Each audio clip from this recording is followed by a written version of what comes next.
नमो बुद्धाय, जय भीम, जय संविधान, जय मूल्यवासी, जय जोहार, जय मंडल।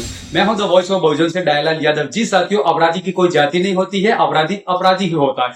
जैसे अभी भारत में 4 ऐसी घटनाओं को अंजाम दिया गया है जिसे सुनकर आपके रोंगटे खड़े हो जाने वाले, और चारों अपराधी एक ही समाज से आते हैं। यानी पूरा समाज गलत नहीं है, लेकिन चारों एक ही समाज से आते हैं। अगर यहाँ कोई गलती मुसलमान अगर कर लेता तो उसके घर पर सीधा बुलडोजर चला दिया जाता या उसका एनकाउंटर कर दिया जाता। लेकिन भारत की मेन स्ट्रीम मीडिया है, जो इंडिया न्यूज है, न्यूज 24 है, आज तक है, ऐसे चैनलों ने यहाँ खबरें नहीं दिखाई। शायद नहीं दिखाने की भी वजह रही होगी क्योंकि उनके समझ जाती है, क्योंकि मीडिया में उनका कब्जा है तो वो नहीं दिखा सकते। तो जैसे हम बात करेंगे कि 4 ऐसी घटना हुई है, तो सबसे पहले हम बात करेंगे फिरोजाबाद की। फिरोजाबाद में जितेंद्र पाठक नामक का एक युवक होता है जो अपने चचेरे भाई की पत्नी से वो शादी करना चाहता है। वो एक तरफा प्यार करता है, जो उसका नाम होता है रति, और रति से वो बार बार प्रपोज करता है और रति को बार बार परेशान करता है। तो रति साफ शब्दों में कहती है, मैं शादीशुदा हूं, मैं एक बच्चे की मां हूं, यह संभव नहीं है। लेकिन जितेंद्र पाठक के दिमाग में इतना भूत सवार हो जाता है, वो किसी भी हद तक गुजरने के लिए तैयार खड़ा हो जाता है। जिसको लगता है कि रति का बेटा जो 1.5 साल का है वो उसके रास्ते का रोड़ा बना हुआ है, तो उसको ऐसा लगा कि सबसे पहले मैं इस बच्चे को निपटा दूं तो मेरा रास्ता और भी आसान हो जाएगा। जिससे उसके बेटा आरव जो 1.5 साल की उम्र का है, जिसको वो चॉकलेट खिलाने के बहाने वो बाहर ले जाता है और बाहर ले जाकर जमीन पर 8 से अधिक बार पटकता है, तो बच्चे की वहां पर मौत हो जाती है। इसी को लेकर रति ने एक बहुत बड़ा खुलासा किया, जिसको लेकर पुलिस ने उसको हिरासत में ले लिया है और उस पर मुकदमा दर्ज किया गया है। अब वो खुद कह रहा है कि बच्चे की कोई गलती नहीं थी, या गलती मेरी थी और मेरे हिसाब से हुआ, लेकिन उस बच्चे की क्या जान वापस आ जाएगी। उसी तरह से दूसरी घटना है हरियाणा की। जो हरियाणा में एक शैलेंद्र शर्मा करके ब्राह्मण डॉक्टर है, जो अपने हॉस्पिटल में कार्यरत है। उसी समय 15 साल की एक युवती अपने पेट के दर्द के चलते हुए वहां इलाज कराने के लिए आई, लेकिन उसी शैलेंद्र शर्मा डॉक्टर ने उस बच्ची का अपराध में इस तरह से शामिल हो गया कि उस बच्ची के साथ उसने बलात्कार और रेप किया और जनन्य घटना कर दी। इसको देखकर भी हमें आज शर्मनाक घटना सामने आती है। जैसे कि हम कहते हैं कि डॉक्टर भगवान का दूसरा रूप होता है, लेकिन हमें तो अब ये समझ में आ रहा है कि डॉक्टर एक हैवान की तरह है, जो एक बच्ची के साथ ऐसी घटना कर दी। तो आज की युवती महिला कहां पर सुरक्षित है। इसके अलावा तीसरी जो घटना है, वो तीसरी घटना है सहारनपुर की। सहारनपुर है जो यूपी के अंदर आता है।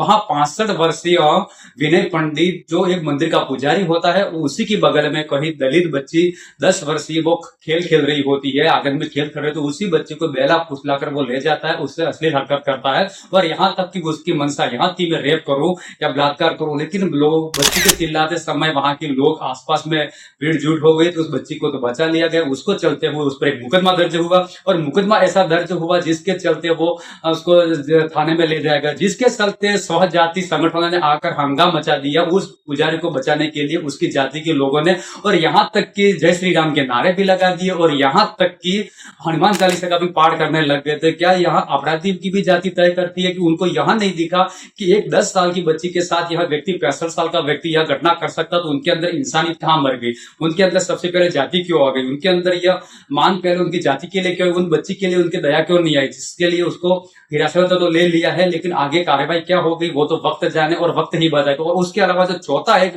घटना है जो अभिषेक मिश्रा करके है, जो मथुरा में है, कथावाचक है, वो IIT रुड़की से मैकेनिकल इंजीनियर करके निकला हुआ है। उसकी सालाना 15 से 20 लाख रुपए पैकेज लगा हुआ था, लेकिन उसको यहां अभिमान हुआ कि मैं तो उच्च समाज से आता हूं, मैं तो कथावाचक बनूंगा और कथा करके मुझे जो मलाई मिलने वाली है वो इस फील्ड में नहीं मिलने वाली। जैसे वो कथावाचक करता है, ऑनलाइन भी प्रवचन करता है, जिसमें बड़ी बड़ी घराने और अच्छी अच्छी लड़कियां सासे में आ गई जो पढ़ी लिखी, जो उससे कथावाचक और दीक्षा के नाम पर अपने घर बुलाता था और उनको दूध में नशीले पदार्थ पिलाकर उनको बेहोश करता था, उसके बाद उसको बलात्कार और रेप करता था। उसके बाद वो एक वीडियो बना लेता था। वीडियो बनाने के बाद वो फिरौती करने के लिए उस बच्चे पर वीडियो बेचता था। उसको कहता था अगर मुझे मेरी फिरौती की रकम नहीं मिली तो मैं आपको ब्लैकमेल करूंगा और वीडियो वायरल करूंगा। जिसमें किसी एक बच्ची ने हिम्मत दिखाकर उस पर कार्रवाई करवाई और थाने में रिपोर्ट दर्ज कराई, तो उसको भी हिरासत कर ली। अब यहाँ विचार कीजिए कि 4 कौन से जाति है, तो विनय पंडित कौन सी जाति से है, शैलेंद्र शर्मा कौन सी जाति से है, जितेंद्र पाठक कौन सी जाति से, और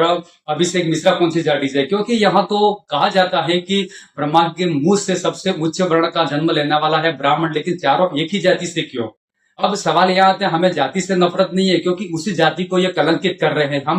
हम मानते हैं कि यह चारों गलतियां ऐसी है जो माफ करने लायक नहीं है, लेकिन हम यह समझना चाहते हैं कि ये भारत की मेन स्ट्रीम मीडिया इसको कवरेज क्यों नहीं कर रहा, ये खबर क्यों नहीं पहुंचा रही है। तो हम धन्यवाद करेंगे गूगल का, जो हमें आज सोशल मीडिया है, फेसबुक है, इंस्टाग्राम है, यूट्यूब है, ट्विटर के माध्यम में हमें ये खबरें जानने मिलती है।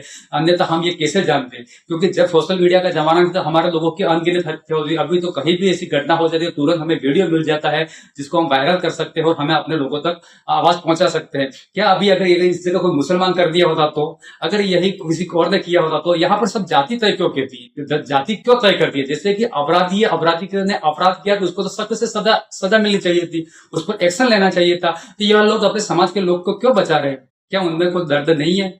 ये क्या घटना कोई छोटी घटना है? ये दिल को दिलाने वाली घटना नहीं है क्या? ये भारत अखंड भारत बनने वाला है? ये क्या भारत विश्व गुरु बनने की तरफ जा रहा है? ये सिस्टम में कौन सा, जबकि यह उन्हीं राज्यों में सबसे ज्यादा बढ़ रहा है जहां बीजेपी की सरकार है। बीजेपी की लगभग 22 राज्यों में खुद की या गठबंधन की सरकार या अन्य अपराध रुक क्यों नहीं है? जैसे छत्तीसगढ़ हाईकोर्ट है, इलाहाबाद हाईकोर्ट है, उनके 10 कुछ इस तरह से कह रहे हैं कि जो हम वीडियो में नहीं बोल सकते, जो बोलने से हमें खुद शर्म आती है, ऐसे जजमेंट खुद ये रेपिस्ट और बलात्कारियों के पक्ष में दे रहे हैं, तो उनका मनोबल तो बढ़ेगा ही।